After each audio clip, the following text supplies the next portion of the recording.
goodness, everybody. What show was this? Guess what? It's not Krypton Academy. That show has moved over to Patreon. I was going to say it's done. It's not done. It's just moved over to patreon.com/onlystupid answers, where Sal and I are covering the Superman the Animated Series. You all voted on that. And I'm grateful because that is an easy breezy watch.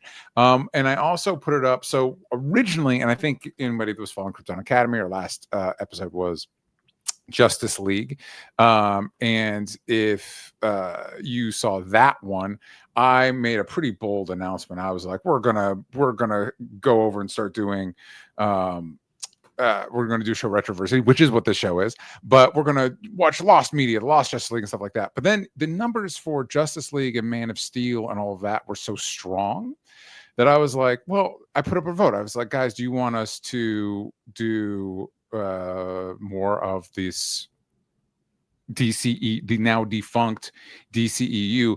And it was a resounding yes, please, and thank you. So that's what we're doing. And so we're going to go through them in release order, not counting Batman v Superman Justice League, which we covered. But yes, but for the other ones, starting with 2016 Suicide Squad, who is we is me, DJ Wooldridge, and with me as always is Sal. Hey Sal. Hi. How excited are you to cover 2016's Suicide Squad, spelled with SKWAD? Oh yes. I'm not. I mean, you know, I saw it already. Yes. There it is. There it is. When it came. I mean, when we saw the trailer, mm-hmm. we were all hyped. Yeah. And I was like, you know what? I kind of love this idea, and maybe we've actually finally gotten there. We haven't actually seen any proof of that yet. We've only gotten Superman, but like, this concept of each brand under the DC umbrella is going to have its own very specific style. Yes. It will have its toe in the, I don't know, exaggerated grimdark aesthetic. Yes. But this is going to be very specifically centered around this brand. And and man, let me tell you, as a comic book person, especially during that time making content about comic books, Suicide Squad was everywhere. People couldn't get enough of Task Force X. And man, were they like, it was just like everything we did. When we weren't doing Suicide Squad things, people were asking us, where's the Suicide Squad stuff? That's how hyped people were for it. And then it came out. Yep. But before it came out, we got a couple of promotional materials. And so we saw, Margot Robbie, huge character actor at the time. Yeah. Harley Quinn, brilliant casting, bought a lot of good faith. I think that was essentially what bought all the tickets to go see Suicide Squad. I think that is an argument that there's some merit to. I think there's some merit to that argument. I'm going to say there's merit to the argument of the reason people cared about, obviously the reason we're getting a Suicide Squad movie, was it the New 52 that put Harley Quinn on the Suicide Squad? Kicked in the teeth. Yep. Yeah.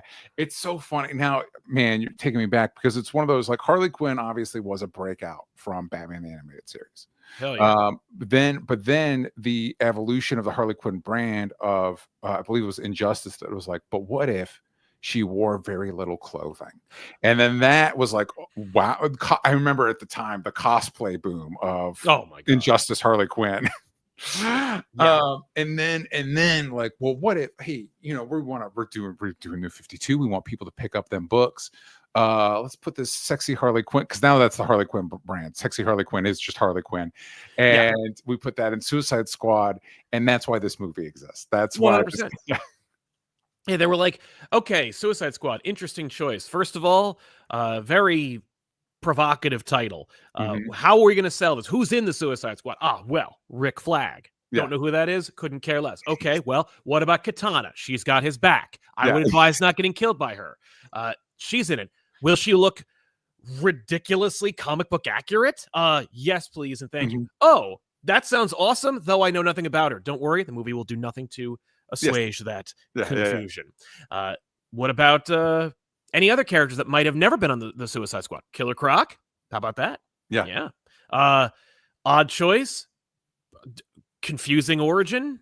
especially in this world. Again, don't ask. But Moving he's on. a Batman guy, and so we're getting another Batman guy in there. How many Batman guys can we fit on the Suicide Squad Right. team? And it's like, Oops, I all mean, Batman guys. because I think Katana was also on The Outsiders. Like, I Yes. think so she's a Batman person. Killer Croc's a Batman person. Harley's a Batman person. Deadshot occasionally fights Batman. Yeah, well, according to this, he kind of got death. I do think Deadshot originally appeared in Batman. Yeah. The one I find more egregious is how we keep deciding that Deathstroke's a Batman guy, and I'm like, no, he's not. All right. He straight up isn't. He's a Titans villain. He's a Titans villain. I will also accept Green Arrow because now there's some history there. But anyway, okay.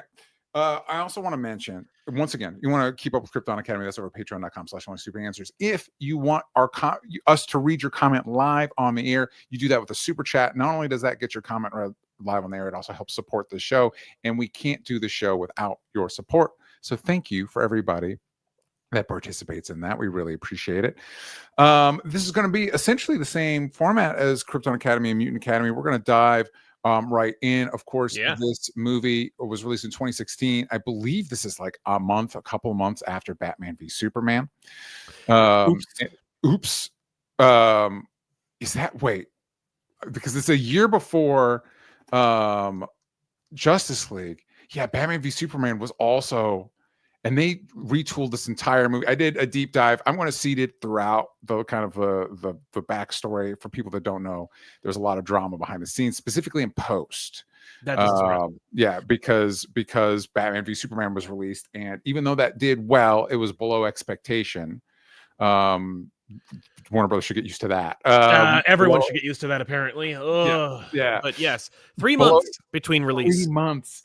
And so I'll dive into this now. So they hired David Ayer. If people aren't familiar with David Ayer, he's the director of this movie. He's most famous for writing, not directing, but writing Training Day. And he also did End of Watch. Since this, he did Bright. He also did Fury, which was the tank movie, which I haven't seen. But they hired him to direct. They all in on, as Sal mentioned, this kind of grimdark. That's what the DC universe is. And I will say this to that premise. DC does lend itself to that more than Marvel does, because DC, Dark Knight Returns, Vertigo, pick any Vertigo book. It's not part of the DC DNA. I think, and I don't know if Sal agrees with this, I think they're very much chasing the success of the Dark Knight. But Christopher Nolan, it's not that what made the Dark Knight successful wasn't, it was dark. It was Christopher Nolan, who's a singular filmmaker. It was well made. Yeah. And it happened. And Nolan also, like, you heard a lot of like realistic and like grim and gritty and stuff like that. But it was mostly just the fact that it was an expertly made film. It was a really well-made film. And also, it's so funny. I don't know about you, Sal. I love those movies, specifically the first two. Shocker. When you go back and revisit, even The Dark Knight, which is arguably the darkest of them, not that dark, honestly. No, a lot of hope. A lot of hope. And also, that Christian Bale's Batman is actually one of the most put-together Bat people we've got. Yeah, a little bit. Yeah. He's until the third one, when it's like, I quit for no good reason. Meh. Yeah. That third one, the third one gets a lot of flack, and I'm one of those people who gives it to them. But also, they had to restart. Like, they had to come up with a whole new premise. And I heard like the rumors that like Nolan wanted to do, like a city disaster movie at some point, and he wanted to squish it into this. Yeah, like, he just wanted to do something else. And he was just like more Joker. That was the plan. It's like, no, we're not. We can't do more Joker. Yeah, but anyway, so they're trying to chase that high, and fortunately, it evolves into this. And so they had David Ayer. Apparently, this movie was supposed to have a darker tone. People were comparing it to like Black Hawk Down, like a military movie. And they released a trailer that got a lot of popular buzz. Comic-Con, it was supposed to be Comic-Con exclusive. It leaked. Warner Brothers got really pissy about it, so they released the actual trailer. Yeah, a lot of positive feedback to that, and that apparently is supposed to be closer to the original tone. And then Batman v Superman fucking shit the bed. It didn't even shit the bed. They panicked. No, it just didn't make Avengers numbers, which, to be fair, we all thought it would. We were like, oh my God, Avengers, a bunch of D-listers all on one team, and that makes $1 billion, or at least close to it. Batman and Superman are the most recognizable superheroes in all of creation, outside of the only way it would have tipped over the scales is Spider-Man was in it somehow. Yeah. This is going to make bank. No. Yes. Yeah. And yes, that actually, so it's there's some merit to that argument. It made Credit Union. It is Batman v Superman. It should have made all the money, and it didn't. So they panicked, and so then they had they did a trailer that was more along the lines of, like, let's say a Guardians and a Deadpool, like fun, jokey. Here's a bunch of tracks. Yeah. And that did well. So they had the people that edited the trailer do an edit of the movie, and then they did what's called a bake-off, where they did test screenings of both. And the feedback was the same for both. And there was different criticisms for either of them. And I was watching a thing that was kind of going through it, and they're like, and you'd think the reasonable thing with, well, if their test scores are the same, just go with the director's version. Yeah. But here's the thing, we know the test scores were the same. They might have both been bad. Well, they had to have been, because they didn't release both cuts, because there is no special super secret director's cut on Blu-ray. Like, they didn't do it. So they know they were devastating. And they were like, well, people, the only time we ever got positive feedback was on the trailer, which these guys made. Yeah. Ergo. So they did kind of like a Frankenstein of the two things. They did a bunch of reshoots, all that stuff. And that's how we got the version of the movie that we got, which we watched. I don't know about you, Sal. I watched this on HBO Max. There was an extended cut that I did not watch. I was like, do I want, it's only like 13 minutes more.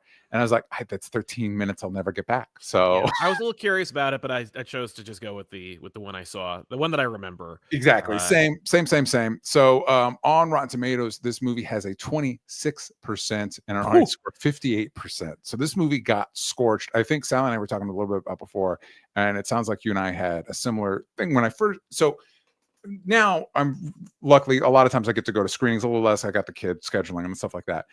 But when I think this was like early. I think this was like first year of OSA. We're just going to the theater like everybody else. And so I'd already heard that this was like the worst turd ever released in the cinemas. And so I went in with that in my mind. I'm like, well, this isn't that bad. Like, it's not that bad. I will say each time I watch it, I'm like, it gets worse. It's like, oh my God. Yeah. Especially it doesn't help now that we do have the correct. We have another Suicide Squad that is like, well, yeah, that's how you make it. This is how you do a Suicide Squad movie. 100%. Yeah. We need to point out the fact that, like, another huge problem with the movie before it was even released was when they triumphantly released the costume test for Jared Leto's Joker. Oh my God. Which we're going to talk a lot about Jared Leto. I know. And I just wanted to say, like, they released these photos. There were multiple photos, like 2 or 3 pictures of Jared Leto's Joker. And they were just like, ladies and gentlemen, you're welcome. And the internet responded, nope, unexpectedly to them. And I think now we live in a time, and I actually don't know how much I support this, but if you recall the Sonic movie, the studio was like, here's your Sonic, and the audience was like, no, it's not. And then no, thank you. You can have that back. Is maybe this one? You're like, yes, thank you. No. I'd like to think maybe we live in a time now where it would be like, go back to the drawing board on this Joker. Yeah, I wish it were the case where it's like, could go back to the drawing board on this Leto. Like, they were like, Jared Leto as the Joker. We were like, not only that is awful, but also recast the Joker. He's not in any scenes with the Suicide Squad. You could actually reshoot every scene he's in, and it wouldn't change the movie one iota. You could cut out the Joker completely, and it would barely change the movie. I think at this time it was like, Jared Leto, that makes sense. Like, whatever. Back then. But in watching it now in 2025, you're like, why do we cast this guy in anything anymore? Why is he like the lead in Tron 3? Like, what is happening? The lead? Not even the heavy. No, he's Skeletor in Master of the Universe. Like, I'm like, you should have known better than to put him in, but at least he's the bad guy, and like, it's Skeletor, so at least you can like replace the actor in the second movie. But like, what are you doing? Like, what is this guy's like, what does he have? Does he have some kind of secret list? That's the crazy thing is we have stuff on him. Yeah, right. He's the creep. No audience member is like, oh shit, the new Jared Leto vehicle. I'm in. What is happening? Anyway, and he is distracting and bad in this movie. Like, it's and then behind, and so more drama. So a lot of the discussion during the press tours was all the creepy bullshit. Yeah. He was sending dead rats. Method acting he was doing. He was just being a piece of shit. He's sending dead rats and used condoms for poor fucking Margot Robbie. Like, a dead pig was involved. I don't know who got the dead pig, but it's like, if I were Margot Robbie, off the heels of Wolf of Wall Street, developing my own production company, I would have pulled rank. Yeah. Like, Harley Quinn seems to be kind of like the center of this entire marketing campaign. Get rid of this guy. Yeah. Or I'm out. Yeah. Yeah. Oh my God. Well, anyway. So now we're going to get to, so now you have a little bit of backstory. There's some more drama. We'll get into it as we discuss the movie. Yeah. But now we're going to get into our long running segment. What? Are we some sort of Suicide Squad? This is it. This is the beginning. Yeah. The Martha of it. Yeah. 3 months ago, we're already dealing with the fallout of horrible memes from embarrassing plot decisions from the DCEU. 3 months later, what are we, some kind of Suicide Squad? Yep. The internet is just like, thank you, DC, keep making movies for us to have thank memes. You forever. So within 5 minutes of this movie starting, we get needle drops including House of the Rising Sun, You Don't Own Me, and Sympathy for the Devil. And I stopped keeping track at this point because literally it was just like oh my God, the most of this budget had to have gone to the music rights. Yeah, because it's insane. It is insane. By the way, great tracks. I love it all. Like they're all good, but it's also one of those things. I think what makes James, because they're chasing Guardians here, right? And the music tracks that used in Guardians. And this was not a part of this is all the trailer edit stuff. This is not Ayer stuff. Nope. From what I understand. And one of the things that makes James Gunn doing that work is Edgar Wright has a similar gifted in this way, where it's like, here's stuff that you might be familiar with, but we're going to use it in a way that you're not familiar with, or here's a deep cut track that you either don't remember or haven't heard in ages. You know who used to do is the pioneer of that from the 90s is Quentin Tarantino. Obviously, where it's like, here is a B-side track from the 70s that slaps. Yeah, but it was the 70s, so there was a friggin' banger every few seconds. Yeah, exactly. Like, and so and that's his whole oeuvre is his encyclopedic knowledge of everything. Like every movie, right? Here's a deep cut from this other movie. Anyway, yeah. And so with this one, it's like House of the Rising Sun is great, but why is it playing here? Because New Orleans. It's the same with Watchmen. Yeah. It's very Zack Snyder in as much as like, it's this, all along the Watchtower, but we're going to a Watchtower. Oh! Yeah.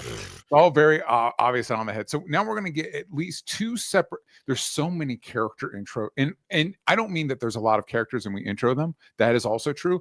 But each character gets at least two introductions.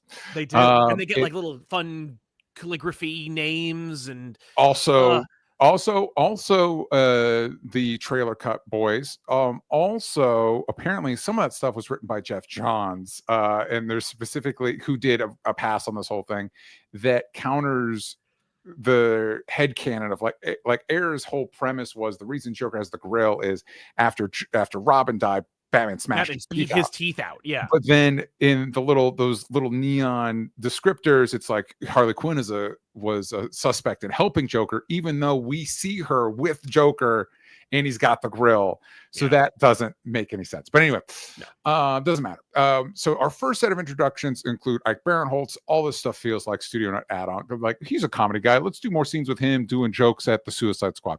Yep. We then cut to Viola Davis doing a Suicide Squad a pitch of the Suicide Squad to two stuffed shirts. One of them being Frankenstein himself, our new Frankenstein. David Harbour is just like a young buck in this movie. I'm like, oh my God, I'm not going to recognize you until Stranger Things. Yeah, exactly. And then, by the way, we have to say Viola Davis. Perfect. That's like, if you're going to save anything from the DCEU, it's Viola Davis. Viola Davis is perfect as Amanda Waller. Watching this again, I actually think she's utilized fairly well as Amanda Waller. We'll get to it when we get to The Suicide Squad, which is arguably my favorite DCEU movie. I think it might be my favorite James Gunn movie. But one of my issues with it is I don't know that it gets Waller the Waller I know completely right, in that, slight spoilers for that movie, characters do get the drop on her at one point. I'm like, not Waller. Not my Waller. No. That's true. These lackeys aren't going to get a drop on Waller. She's going to have a guy in that room specifically there to kill those people.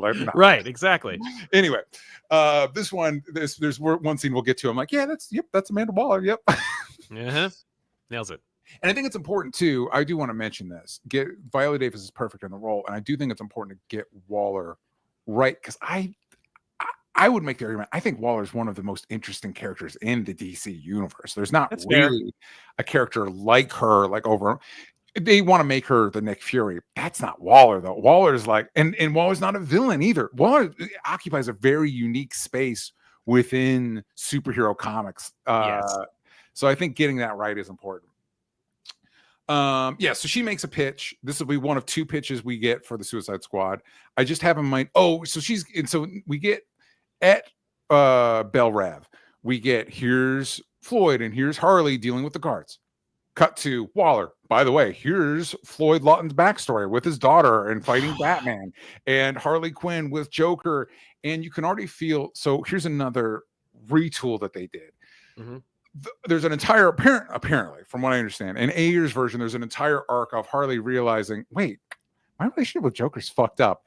And the studio was like, no, we want to appeal more to teens. So we want this to be her and Joker to be a good thing. But then there's scenes where he like does shock therapy on her. I'm like, no, this is still like torture. Yeah. And it's also Jared Leto's Joker, it's so funny that Jared Leto, he's not a person I particularly like. He's an attractive man, but this is such an unappealing Heath Ledger's joke. I could see Heath Ledger's Joker turning somebody like Margot Robbie's Harley Quinn. We watch him transform the DA in 30 seconds into Two-Face. What I think, because the other thing, not only is it Heath Ledger's performance, I got to watch myself. I will make this a Dark Knight podcast if you let me. But not only is it Heath Ledger doing it on class, what word am I looking for? An all-time performance. That Joker makes some salient points that as our society moves on become unfortunately even more salient as as time goes on. The one that pops up in my brain every once in a while is when he talks about like, oh yeah, a truckload of soldiers can get nobody panics, but like a mayor gets shot and everybody loses their mind. I'm like, oh my god, that's become even more relevant as time goes on, and I don't like that. I don't like that. I don't like agreeing with the Joker. I don't like. And so it's one of those things that it's like that Joker, I could see convincing some people. But anyway, but Jared Leto's Joker is so unappealing on every level. It's just an odious character, and I'm not against. Here's a couple things I'm not against, Sal. Yeah, I'm not against the idea of like, so Dark Knight position Joker is more of like a super terrorist, right? Okay. Yeah. So now we're going to make Joker David Ayer's, I grew up in inner city LA, his view of whatever a gangster. Juggalo Joker, yeah. Yeah, Juggalo Joker. We're going to make him a gangster. I'm actually not against making him a gangster. Maybe this type of gangster isn't the best fit. I'm not against making the Joker gross. Right. I think there's merit to that. But just the whole combination here is just so... there's a couple choices made in this movie that makes Harley look like such a fucking, she seems so dumb in this movie. Right. And this is one of them. There's nothing, is there anything in this movie, Sal, that you're like, yeah, I get why Margot Robbie would side with this guy? I mean, yeah. She's so like capable in this movie and like, yet also follows the leader, which is actually a character thing. I like that a lot. I like the idea of her being like, oh, you're the dominant personality in the room, let's go.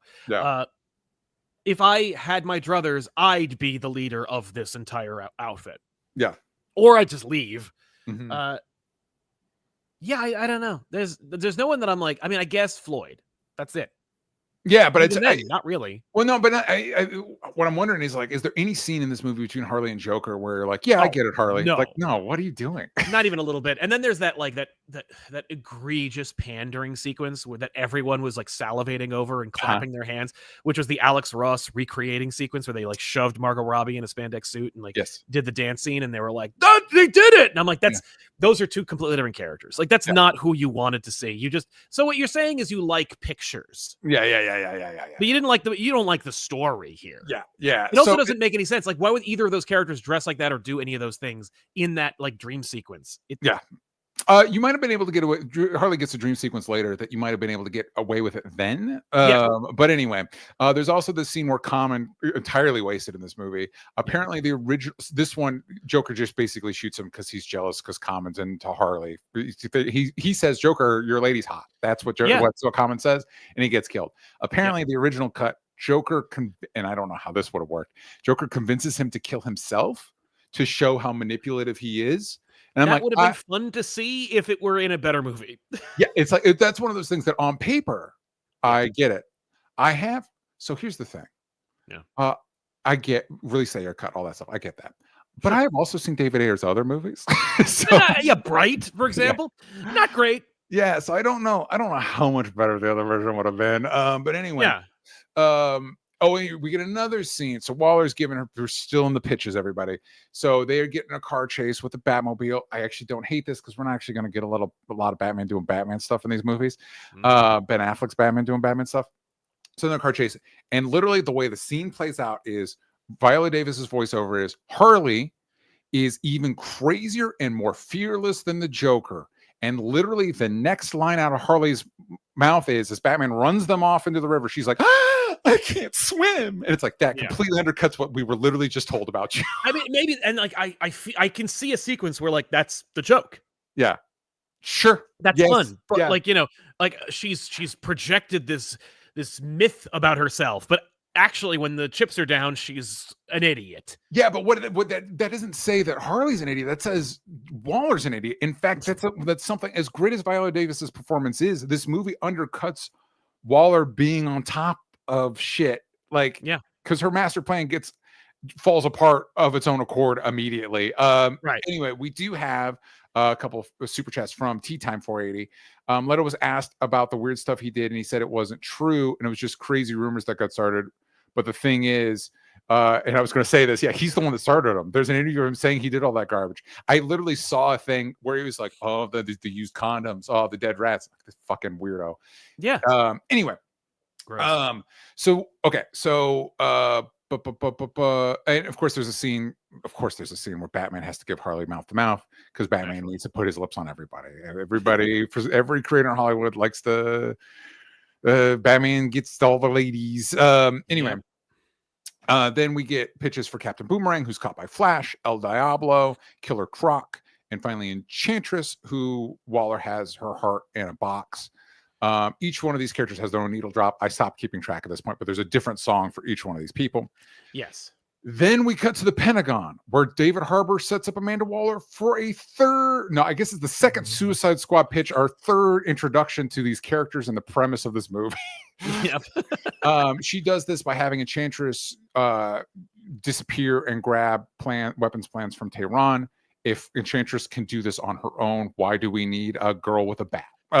Is my question. That's fair. Also, the Enchantress transformation sequence that we saw in the trailer, that's also in this movie, is fantastic. With the hand? Yeah, and it makes you think, oh my god, this movie is going to be great, and it's just not, and Enchantress sucks. You think Enchantress is going to be awesome and great looking, and they're going to nail magic, and they don't, and it's trash. Yeah, it's not good. Yeah, you're right. But that transition is dope. Yes, that was creative. I can't speak to I just blanked on her name. The actress that plays Enchantress. Yes. More of a model than an actress. Yeah. Oh, good. The IMDb is in appearance order. Now I know. I just pulled up the exact same thing, and I was like, "Well, let me just search for Enchantress." Oh, we do know that Jamie Fitzsimmons, who played Sergeant Ames Bravo. So Cara Delevingne, it plays June Moon. I can't speak to her performance because she's as near as I can tell, they have a voiceover for when she's Enchantress. Right. Basically, Cara Delevingne's not in this movie. I've seen her be good in some things, like what is it? She was in Only Murders in the Building. I liked her in Valerian. Oh, sure. Yeah, sure. I don't remember. Valerian isn't great. It's an inferior Fifth Element, but still. Yeah. Tea Time 480 says, I love Tron Legacy and Uprising, and the fact that Leto's the lead in the new one is so frustrating. He sucks so bad. Yeah, it's like they slapped me in the balls. Yeah. I hate it. And so Enchantress Enchantress does her thing. So now and it's important to note that how Viola Davis Waller gets Rick Flag as part of this team is he's in love with June. She has some sort of Machiavellian plot that he falls in love with Enchantress, and that's how he gets involved. Yeah, she manipulates him into falling in love with her. Yeah. Like, what? Which I guess it's like if they're two, I mean, you to put two pretty people in a room together and see what happens, Right, exactly. Like a zoo. I mean, how many actors have fallen in love with their co-stars? I mean, I guess it happens a lot. Yeah, there's not no logic to it. But they don't show. Apparently, the Ayer Cut starts with June an expedition finding the heart, and we spend more time fleshing this out, which wouldn't have hurt. So now we cut to Rick Flag and Amanda Waller at Bell Rev recruiting the team. This is our 4th rundown of the fucking team. God. So we get it, guys. Come on. And we're getting the team together. By the way, this movie is very much inspired by The Dirty Dozen, which is one of my favorite movies of all time. If you haven't watched it, the Lee Marvin movie, if you haven't watched it, I do highly recommend it. It's a World War II movie, but it was made during Vietnam, so it's an anti-war movie. Nice. Big fan of The Dirty Dozen. Anyway, so we find out El Diablo is a pacifist now, and that Floyd shoots good. He still shoot good. Oh, great. And we also learn Will Smith's still a charismatic actor. I don't know. There was a talks when they did The Suicide Squad, James Gunn's The Suicide Squad. Will Smith didn't want to come back or wasn't able to because of scheduling. And he was considering recasting Floyd with Idris Elba, and then he decided to do a new character. Idris Elba is closer to the Deadshot I know from the comics than the Will Smith one, but Will Smith's still good, charismatic, likable. He's great in this. It's frustrating how good he is in this. I liked him when I first saw it, and I've still found myself, despite like what a jackass he kind of is, I appreciate his like his charisma. Like he's great at pretending to be very charismatic. I like him a lot. Yeah. And I like the scene of them pulling him in, like the gun and the the whole shooting sequence. It's a really fun sequence. Yeah, it's made fun by him. And the part where he's talking to Flag, and he's like, "I'm not talking to you, I'm talking to your boss." And it's all good stuff. Like that's good. But is that acting or is that movie/director? I don't know. Yeah, like could Will Smith just weave straw into gold? Probably, because I don't like anyone else in this movie. Yeah. I will say, watching it now, even Margot Robbie, who's a fantastic actress, has had an incredible career, and not just that, but like is a really smart producer. Like she's managed her career very well, and I think it's incredibly talented. Going back to this, it's like, oof, even you aren't coming out unscathed from this one. Like I get why she did it. This isn't like a Sydney Sweeney situation where it's like, no, look, I did Madam Web to get in with Sony so I could do this with, so that I could sell my own bathwater. This is Margot Robbie. I mean, like, look, you say you want to be Harley Quinn. Margot Robbie is the person you cast to be Harley Quinn. Yeah. You're going to be the thing everyone remembers about this movie. Yep. It worked. This was a good strategic decision. Yep. She's Harley Quinn longer than any of these other characters are played by anybody except for Viola Davis. Except for Viola Davis. And Rick Flag. Right. Yeah. It's very smart, strategic. It's very, and I think that's an underestimated thing with actors. Not only do you have to be good at the craft of acting, but especially if you're at Margot Robbie's level, you need to make smart decisions. So I think it was like Wolf of Wall Street. So you're already doing great because you're in a Marty movie. So good for you.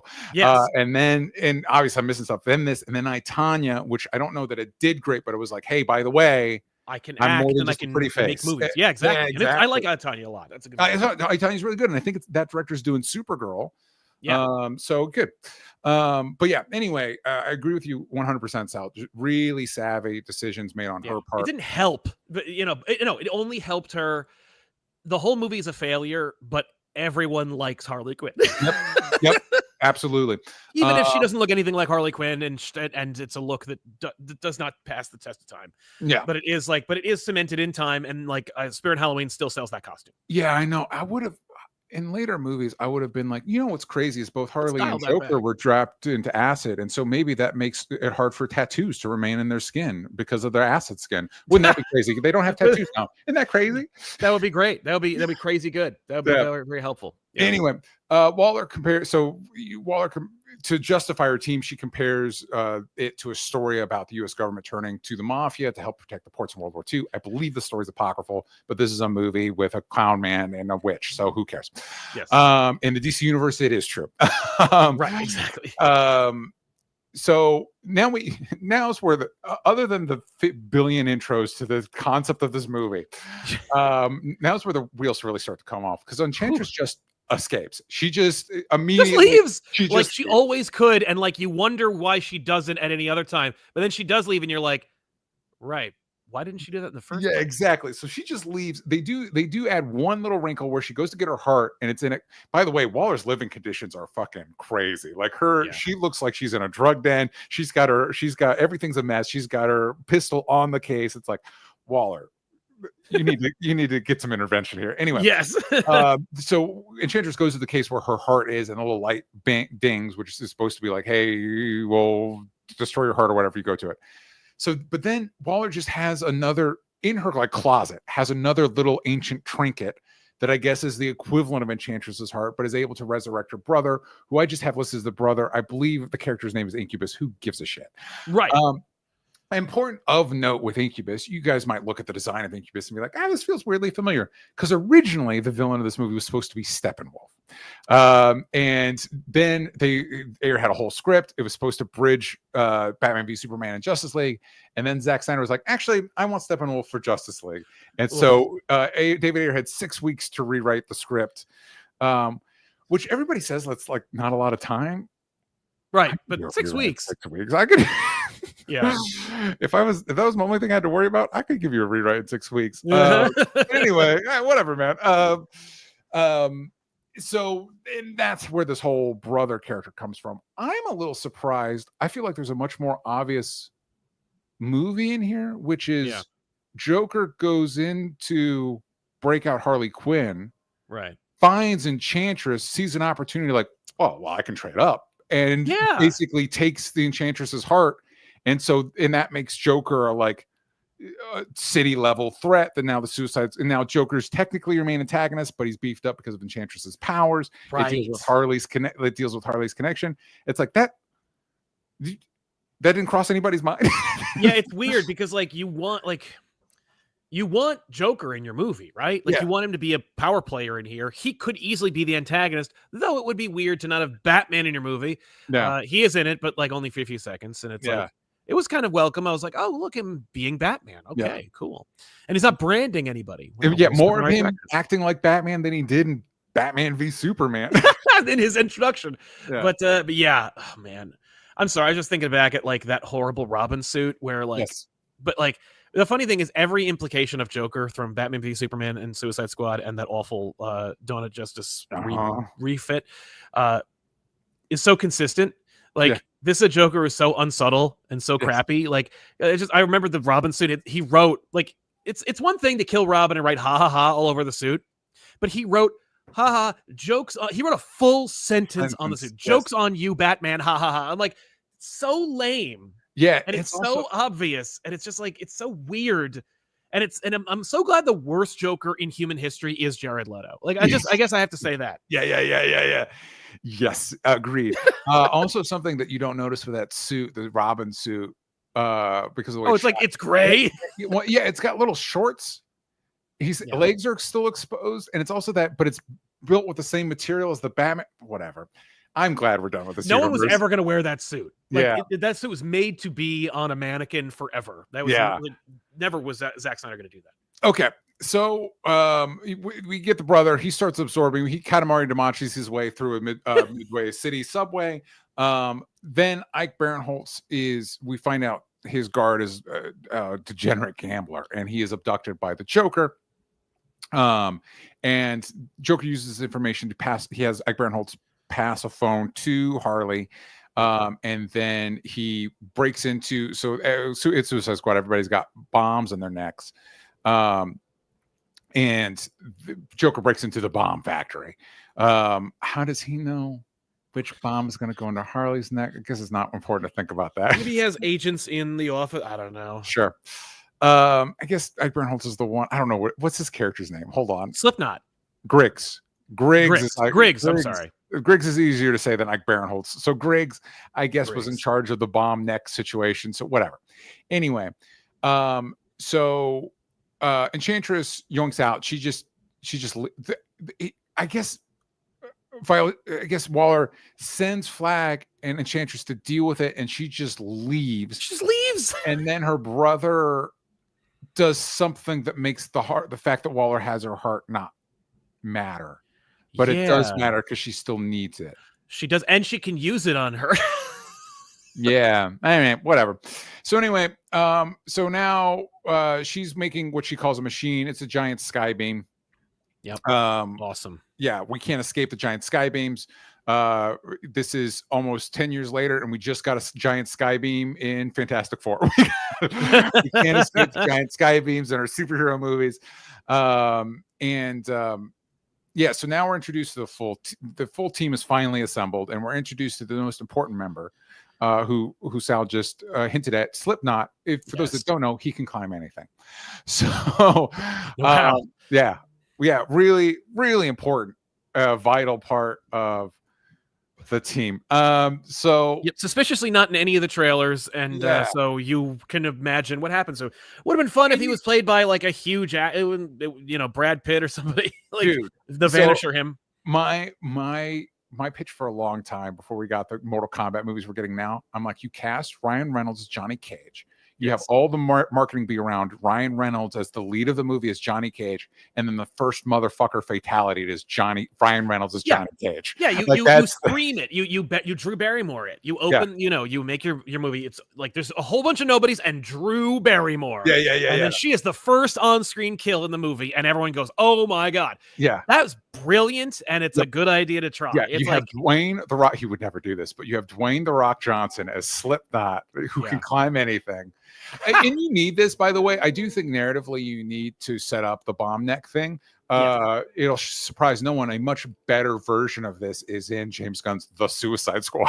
Yes. It's so funny watching. I remember watching that movie and like, yeah, this is all the right choices, whereas the other one made all the wrong choices. Yes. It's like it's like the what was it? Joss Whedon once said about Alien Resurrection, which he wrote and can never escape. He was like, "Oh yeah, no, I stand by the script I wrote. They just made all the wrong decisions." And I'm like, dude, you wrote that movie. Yeah. You still made all those things happen. But I wonder if like you gave it to a director who wasn't like trying to do something weird and European with it. Mm-hmm. If you just like made a straight up alien movie with that script, is it possible? Yeah. With this, it's like, just take this and do it. Yeah, do the good movie. Do the good version of that. Yeah, introduce a team. It's the Suicide Squad. Kill off that team. Oh, by the way, here's our real team. Yeah, correct. Yes, that's how you introduce the Suicide Squad. Yeah. You don't do 30 minutes of like, here's our 6 guys. By the way, here's our 6 guys. By the way, here's the backstory of our 6 guys. By the way, in case you're missing, here's 2 other guys. And it's like, oh my god. Anyway, and Jai Courtney is also Captain Boomerang. Yes. This is a time 2016 they were shoving Jai Courtney in everything. This is the only movie where he's allowed to do his regular accent. Yes, and he's actually good. Exactly. Yes, correct. I agree, Sal. This is the one. Jai Courtney was in Terminator movies. He was in Die Hard 5. And it's like, oh no, this is how you use Jai Courtney. This is how you use Jai Courtney. Stop trying to make him do a bad American accent. Yeah. And stop shoving him in movies where he looks like he's confused that he was cast. Like he's not your new Sam Worthington, where it's like, oh, I'm also nebulously English, and I have a franchise now. Like he's only Sam Worthington was born to be in Avatar movies. That's I think Jai Courtney's in a like Australian serial killer shark movie where he plays a kooky serial killer, and it's like, yeah, correct, yes, that's how you cast Jai Courtney. You don't make him the lead. So we're also introduced. I should mention this. Everybody's gearing up. They give them all their comic book gear, and we get a gratuitous shot of Harley Quinn putting on a shirt. It is gratuitous. I'm not against it. I'm not against it. So maybe throw a guy in there with that. Just you may even it up a little bit. Anyway, right? But no one in this movie decided or worked out. Yeah. Everyone's like, no, I'm not lifting. Yeah. We're also introduced to Katana. She's got flags back. Her sword also traps the souls of its victims, and she's played by Karen Fukuhara, who thankfully got a second chance at this whole stardom thing in The Boys, which utilizes her way better. Yeah. It's too bad because Katana looks great, and I wish that she was used in any way that was cool. Yes. Yeah. No, it's basically like, hey, here's a cool action figure that maybe you can buy. Did we start making girl action figures at this point in 2016? Right. We'll see. I mean, we occasionally do. They're usually pre-order. Yeah. So anyway, they go to Midway City. Boomerang convinces Slipknot to make a break for it, and Flag blows up Slipknot's head. That is why Slipknot is on this team. Harley says the unforgettable line, "Now that's a killer app." Cool. Hilarious. The team runs into a bunch of monster men. In the version of this where it's Steppenwolf, these monster men were supposed to be parademons. Now they're just little eyeball freaks. Couldn't they just be parademons anyway? Like, Yeah. just link it in some way with this, like make it relevant. I think if it was connected, people might have been more excited.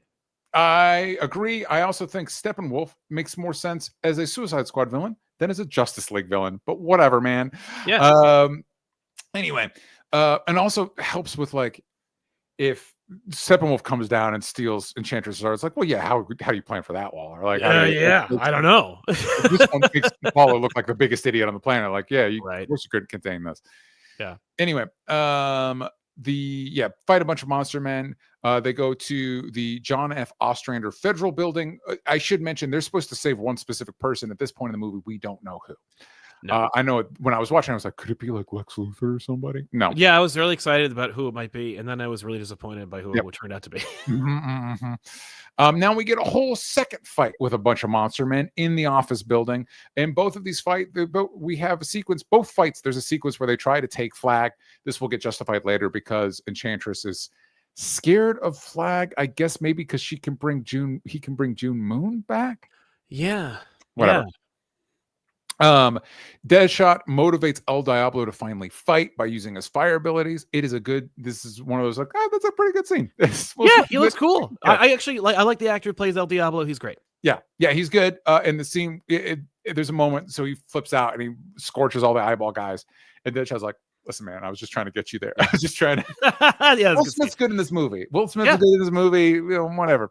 I thought it was an opportunity, by the way, for Will Smith. This is for me. I was like, this is where two roads diverge in wood for Will Smith. Where I'm like, because Will Smith is like elite. He's the only like he's not in ensemble pictures. Like he is Will Smith in XYZ. Yes.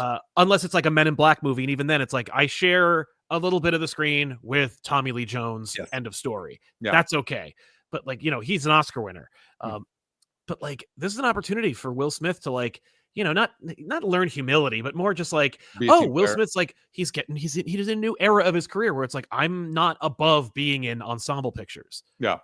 Yep. Not that I think he ever like chose not to do that, but like, it just didn't work out. Yeah. But I thought maybe this is an opportunity for him. Yeah, I think it was an opportunity that it just didn't pan out.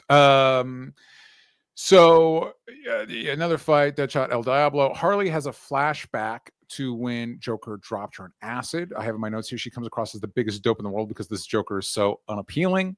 Yes. The J under the eye. You always forget about that one. Everybody focuses on the damaged on his head, but they forget about the J under the eye. Anyway, everything about it. The lips on the hand, where he's it must be the J must be because the tear is supposed to be killed somebody. That must be Robin. But then wouldn't you do an R? Because you've killed a lot of people, Joker. Whatever. No, because it's Jason Todd. Not according to like Zack Snyder. According to Zack Snyder, it was supposed to be Dick Grayson that was killed. So cool. Oh, the right people were in charge of this universe. Imagine like if DC had any arbiters going like, no. Yeah. So it turns out the person they're rescuing is Waller, which is Sal mentioned, and I hinted at it was a disappointment. However, it does make sense to get Waller closer with the team.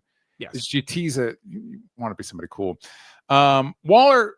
This is probably the most Waller move in the movie. The whole time they're cutting back and forth. Waller's giving them instructions, and we find out it's in this room that they're trying to go save her. She's got a team of people doing their damnedest to help her out, and then she pulls a gun and shoots all these people because they're not cleared for it or whatever. Yeah, everybody's really chill with it. Deadshot and Flag are in the room, and they're like, whatever. We kill all kinds of people. It's cool. It was weird. Yeah, it was like, whoa, that was brutal. Yeah, and you think, and what's weird about it is, I actually think. What's his face? The actor that plays Flag, who I'm just doing bad on names today. He does. God damn it. Oh, where is it on the thing? Joel Kinnaman. Thank you. Joel Kinnaman. This might be some of his best acting in the movie, where he's kind of like, well, I've done a lot of fucked up shit too. Is functionally what he says. But the thing is, we've set up Flag as the moral voice of the team, so he's the one that should make us think about it. Yeah. Deadshot should be like, yeah, whatever, man. I don't care. Yeah. Anyway, no. So Croc is indecipherable. Fortunately, this time I was watching it, I had subtitles on. I'm like, oh, that's what Croc was saying. Oh, somebody saw Tom Hardy's Bane and was like, we could we could make this harder. We could go the other direction with this and make it harder to understand. Why? So they're supposed to be saved at a helicopter on the roof. This helicopter is then hijacked by Joker and his goons to save Harley. So there is a kind of like a weird line where like Deadshot looks at Harley and she's like, "What? Do I have a hickey?" And then she runs off. Apparently, in the Ayer Cut, and this is one. So I like that the Ayer Cut scene understands Joker and Harley's relationship is fucked up, and she should get away from that. Yes. What I don't like is its main, apparently, reportedly, its main vehicle to illustrate this is she hooks up with Deadshot, and Deadshot's supposed to be the more stable one. I don't like that. I think I was like, why don't I like that? One, I guess from the I don't really see Deadshot and Harley as like a thing. No, also she's in the cartoon movie, but yeah. Also, Will Smith is significantly older than Margot Robbie. Yeah, that makes me feel a little weird. Isn't there a movie where they do hook up? Yes. Where he's like, "We didn't get to seal that deal. Let's make another movie where we hook up." Yeah. So whatever. I don't hate that part was excised, but yeah, apparently that was what the hickey line was supposed to reference as they hook up earlier. Good question. Where did that happen while they're in the middle of this mission? But whatever.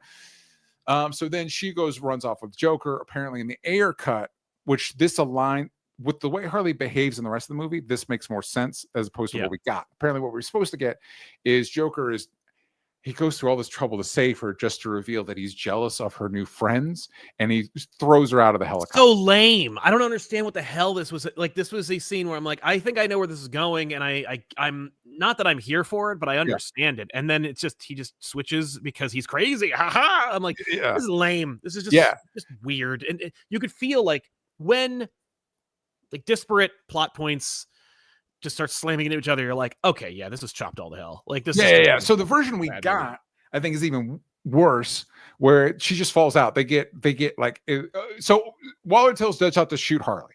He decides not to because I guess he's a good guy now. But also he slipped out in another version. Then Waller's just like, fire a rocket at this thing, which had rocket guys running around. Where were they earlier? And so they launch a rocket at this helicopter, and Joker just kind of oh no.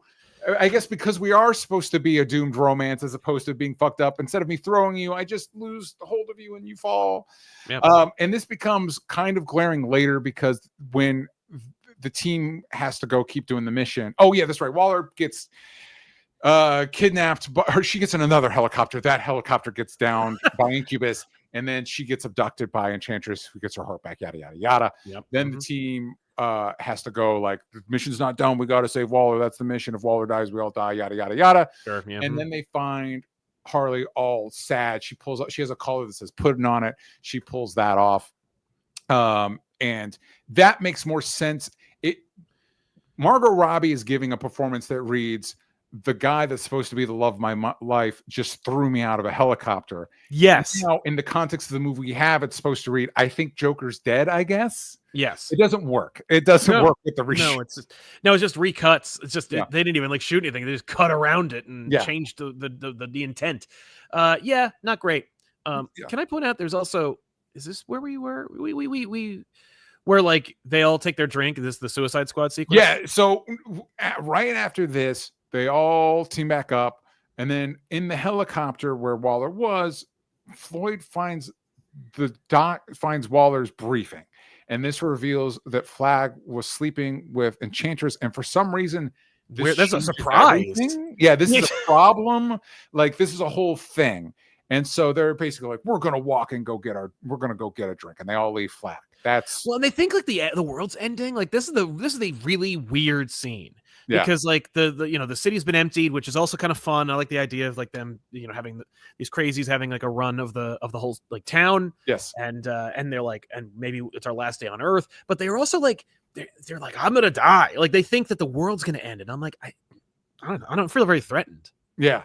Yeah, and I think that would, again, if it was Steppenwolf or parademons or something, but also sorry to keep making these comparisons, but like there's similar stuff happens in the Suicide Squad. Yeah, it all makes much more sense. But and that's kind of the motive is, as opposed to some sort of like, no, we've got to save Waller. because in the Suicide Squad, it's like, no, the world is ending. So like, fuck it. I guess we got to do the thing. Or else and Eldritch Starfish is going to kill everyone. Yeah, that's cool. That movie's so good. Why are we watching? We'll get there eventually, but we'll catch up. That movie's so much better than this one. Anyway. So yeah, you're right, Sal. So they go off and they're like, we're going to get our drink. This somehow leads into El Diablo revealing that he lost his temper and killed his wife and kids. Which that's right. They use as a reason why he's a pacifist now, even though we saw him in prison nuke a bunch of guys in the prison yard. So I don't know that makes sense. No, Harley's he gets pushed. He was stressed. Yeah. Anyway, yeah. Anyway, Harley's takeaway is like, own that. That's her. Whatever. Own it. Yeah. Own it. Sure. So Flag shows up, reveals that he not only has Deadshot's kid been writing to him every day, he has those letters on his person during this mission. Yeah. And he pulls them out. He's like, I've been holding on to these for reasons, and here your daughter's been writing you. And Deadshot is pissed for a second, but then that motivates him to like, I guess I am gonna be a hero. Yeah. Sure. So they all decide, fuck it, we're gonna go save the day. And Enchantress they go in there. Oh, they need to figure out how to deal with Incubus. Apparently, to deal with Incubus, you just need to blow them up. And there was a bomb they were going to blow them up originally. So let's just use that. Yeah, they then left behind in the subways that are flooded. And I guess so. Scott Eastwood's in this movie. I don't. Sal probably remembers. There was a lot of big deal. Like, who's Scott Eastwood in this movie? Nobody. He's Scott Eastwood. Nobody. And apparently, that whole group of guys that's also been with the team were Navy SEALs. And they're going to go into the tunnel to detonate the bomb. And Croc is like, instead of them going, Croc, you should do this. They're like, yes. Croc has to force himself to come along. Yeah. Because that's why he's in this movie. Either we needed to justify Croc being in this movie, so we created the flooded tunnels, or we had the flooded tunnels, so we put Croc in this movie. One of the two. Yes. I don't know which came first. Yeah. So he's going to go along, and he does this weird little crawl into it. Sometimes actors just want to have fun. I studied alligators. Yeah. It's like, those are crocodiles. Oh. Yeah. So he does a little climb into the water or whatever. They go to the rest of the team goes to confront Enchantress, who's doing a little dance as she makes her little machine. Yeah. She quote unquote preys on their deepest desires. Floyd wants to kill Batman, apparently. And everybody else is pretty domestic. Like Harley imagines being married with a kid with Joker, and they're both normal. Even though she seems to hate normal, she wants normal, actually. Yeah. El Diablo's wife's back. Everybody's having sex in these fantasies. Anyway, that's my favorite. One of my funniest fucking tropes is like dead wife memories, where it's always like, you want a bone? That's your memory of your dead wife, is you want a bone memory. The one movie that I thought really did a good job with the dead wife memories was Christopher Nolan's Memento, because they're just random moments, and they're all kind of bittersweet. Like they're kind of nice, but there's also kind of a tinge of, like, they're part of them. They're like the beginnings or ends of fights, and it's it feels like a much more organic, realistic way of doing that. Memento is a good movie. Christopher Nolan's a good filmmaker. It is what it is. Okay. Okay. So So El Diablo is the one that kicks the delusion. There is some dialogue that hints at he's got some sort of magic, because like Enchantress is like, how long have you seen? And he's like, my entire life. And I'm like, all right, I don't know what the fuck any of this means. But we do see later when he goes full fire god demon thing. It's like, oh, okay. Yeah. That's cool. He says, before he does that, he says, I lost one family. I won't lose another. Yep. Family? That's where we are. That's what this movie is. I get the brothers in arms thing. Maybe in a better movie that would have worked. Maybe. Yeah. Well, because they said it in Guardians. Yeah. That movie, I've said it before, I'll say it again. I'm not the biggest Guardians fan in the world. That movie did that better. That movie did that a little bit more. Anyway. So Diablo becomes a fire god demon thing, which looks pretty bitchin', and he fights the brother. It's basically a scene from Mortal Kombat. Yep. It's like Kotal Khan versus Shao Kahn. Yeah, you guys know. If you play the game, you know. You've seen this scene play out. Scott Eastwood blows himself up and Diablo and the brother. and it's I have in my notes. It's crazy that worked. Oh, it's crazy that just blowing up this ancient eldritch god work. You just throw a bomb at him. That works. I was disappointed in the front of first. I'm like, really, bombs? Yeah, just okay. So Enchantress activates her machine. She hits a satellite. Unfortunately, apparently that was the one military guy says that's their main satellite uplink. Oh, bummer. Yeah. So she gets into a sword fight with the rest of the I was going to say Guardians, the rest of the squad. Yeah.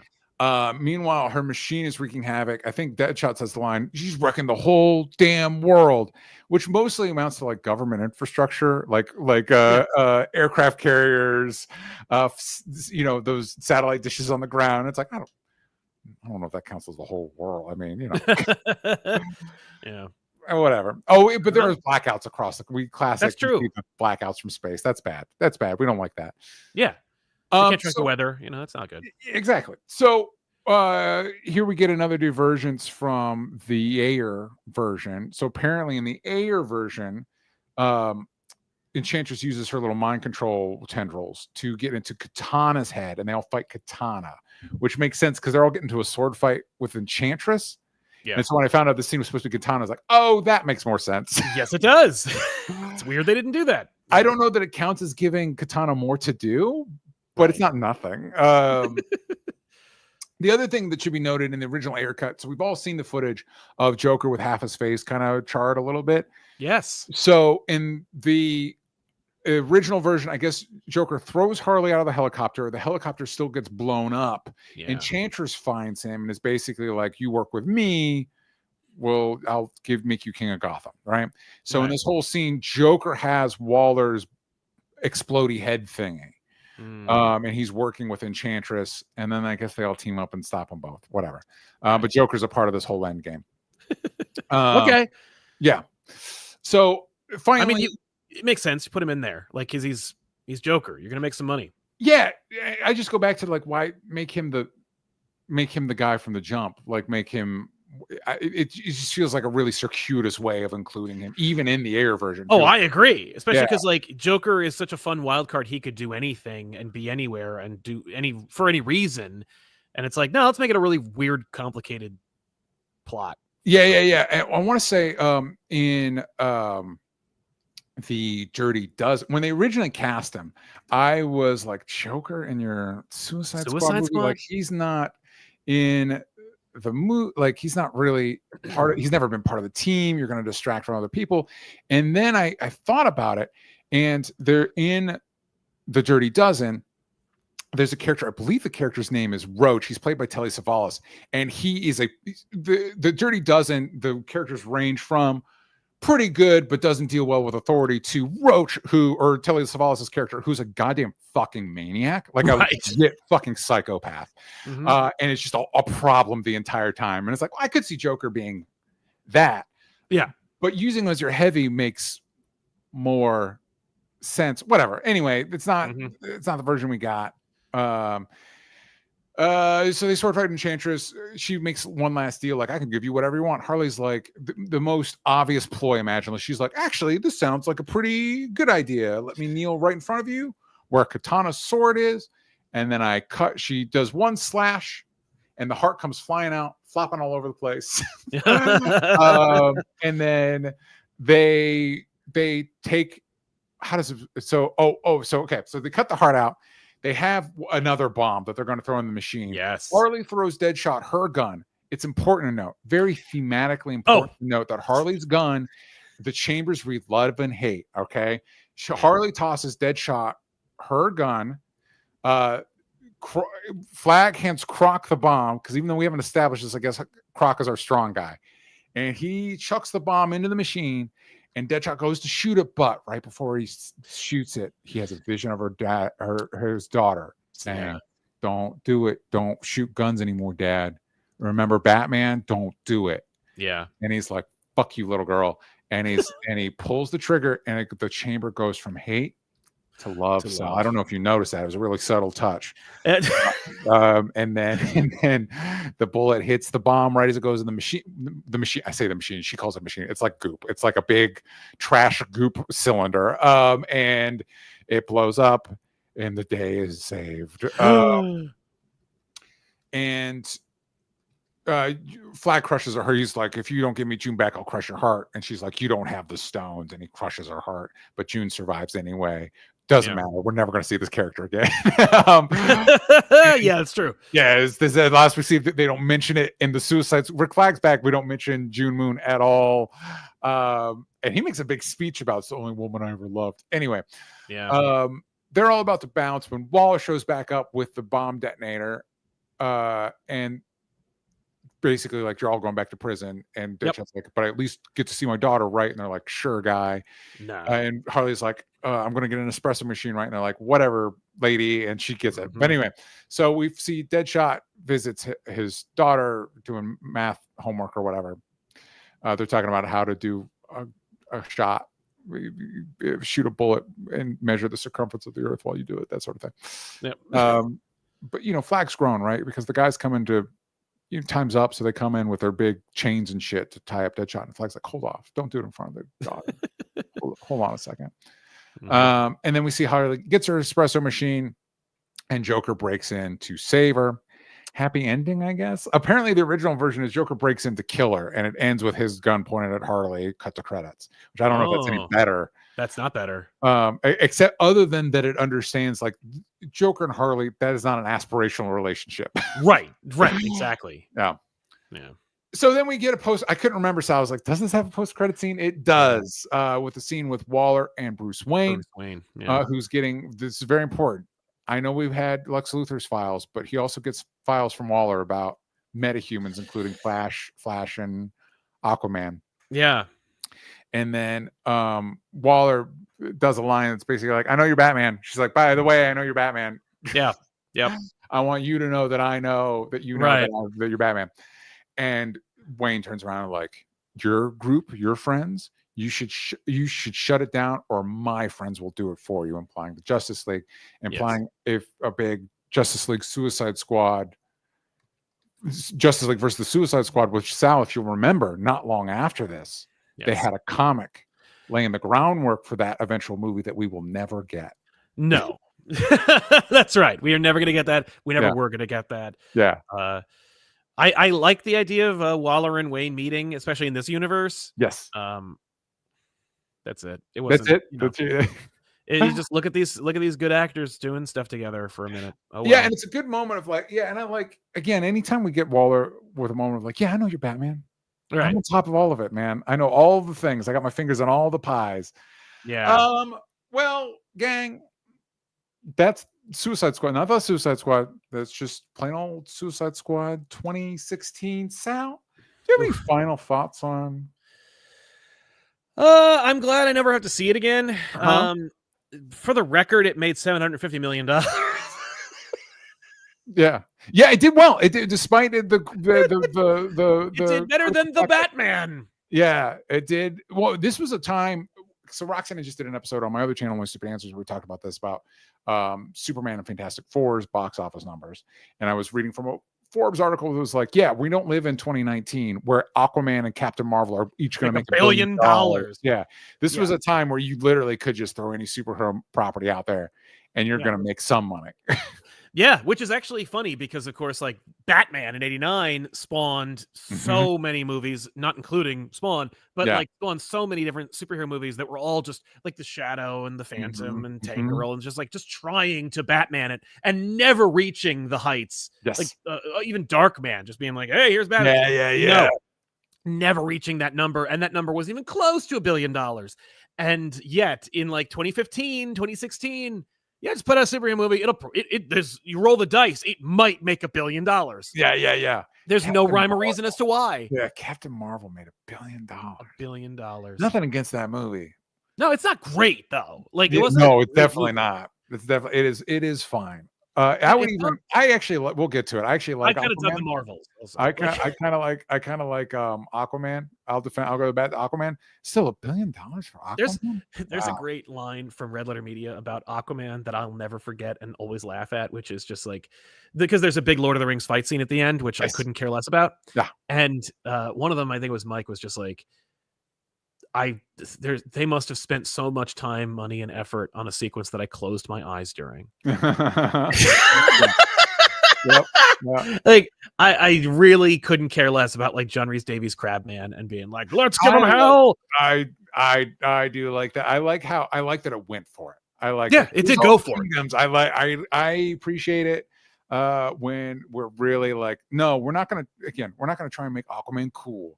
Here's all the Aquaman shit, or try to make Aquaman on a budget, like because you can't make Aquaman like, oh, so it's the Raid, but it's Aquaman. yeah. Aquaman's stuck in a subterranean tomb, and he spends 90 minutes trying to get out of it. We're gonna trap him in an underwater base, but there's no water in it, and he's the whole time he's just like, "Where's the water? I need water to." And he needs water, so he's at half capacity.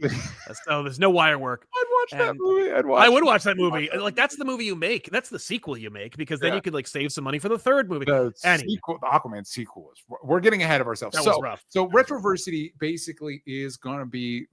We're going to go through, run different series, run different super movies. Maybe if depending on what you guys decide you want us to watch, do other genres, not just superhero stuff. And maybe a lot of people have been in the comments saying, I want to hear you talking about Terminator. I wonder why.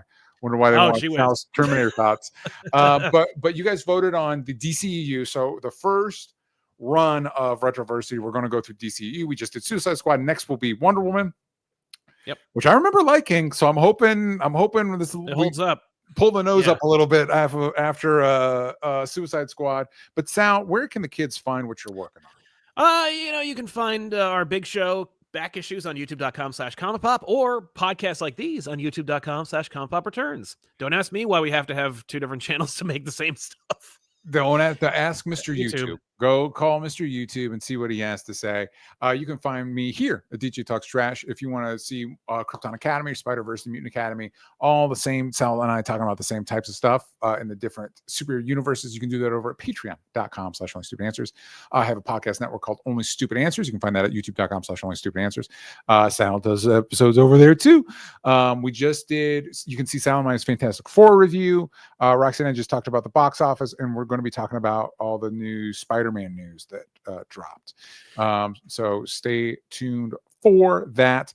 I think I can say this now because as of this moment, the pre-order store for dangerboycomic.com is still open. That will be closing this week. I'm going to send it off to the printers this week. So if you haven't picked up my comic, Danger Boy and the Antagonist, now is your final opportunity. So don't miss out on that. I think that's it.